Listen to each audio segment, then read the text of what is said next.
నకిలీ మద్యం కేసులో కీలక పరిణామం చోటు చేసుకుంది. గోవాలో నకిలీ మద్యం కేంద్రాన్ని సిట్ అధికారులు గుర్తించారు. జనార్దన్ రావుతో కలిసి కల్తీ లిక్కర్ డంప్ ఏర్పాటు చేశాడు జతిన్ అనే వ్యక్తి. సౌత్ నార్త్ గోవా పరాజీ మార్గావ్లో కల్తీ లిక్కర్ విక్రయించారు. నిందితుడు జతిన్ కేరళకు చెందిన వ్యక్తిగా గుర్తించారు సిట్ అధికారులు.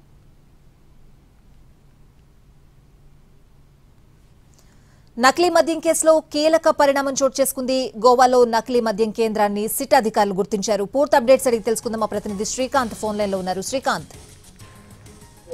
నకిలీ మద్యం తయారీకి సంబంధించిన కేసులో మరొక కీలక ఆధారాన్ని అయితే సిట్ అధికారులు గుర్తించినట్టుగా మనకు తెలుస్తుంది. కేసుకు సంబంధించి A1 గా ఉన్న అద్దేపల్లి జనార్దన్ తో సంబంధాలు కలిగినటువంటి జతిన్ అనే వ్యక్తి గోవాలో కూడా ఈ నకిలీ మద్యం కేంద్రాన్ని నిర్వహిస్తున్నట్టుగా అధికారులు విచారణలో గుర్తించారు. జతిన్ ని జనార్దన్ రావుకి ఇదే కేసులో నిందితుడిగా ఉన్నటువంటి బెంగళూరుకు చెందిన బాలాజీ పరిచయం చేసినట్టుగా అధికారులు కూడా గుర్తించారు. ఇప్పటికే కేసులో బాలాజీ, ఆయన కుమారుడు సుదర్శన్ ఇద్దరిని కూడా ములకల చెరువు పోలీసులు అదుపులోకి తీసుకుని అరెస్ట్ చేయడం కూడా జరిగింది. బాలాజీని విచారించిన క్రమంలోనే జనార్దన్ అదేవిధంగా జతిన్ కి గోవాలో ఈ నకిలీ మద్యం తయారీకి సంబంధించిన కేంద్రం ఉన్నట్టుగా కూడా అధికారులు గుర్తించినట్టుగా మనకి తెలుస్తా ఉంది. బాలాజీ ఇచ్చిన సమాచారంతో జతిన్ ని పట్టుకోవడానికి సంబంధించి కూడా ఒక బృందం గోవాకు వెళ్ళినట్టుగా అయితే మనకి తెలుస్తోంది. ఇందులో గోవా వెళ్లిన సందర్భంలోనే ఈ కేంద్రానికి సంబంధించిన వివరాలను కూడా గుర్తించినటువంటి అధికారులు అక్కడ కల్తీ మద్యం తయారు చేసి గోవాలోనే కాకుండా ఇతర ప్రాంతాలకు కూడా సరఫరా చేసి అమ్మకాలు జరిపినట్టుగా కూడా నిర్ధారణకి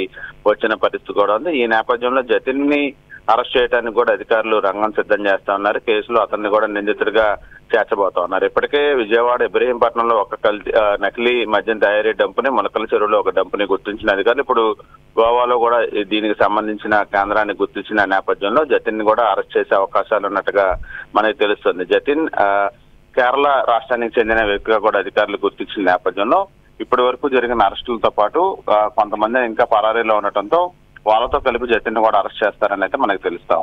right Srikanth, thanks for the updates.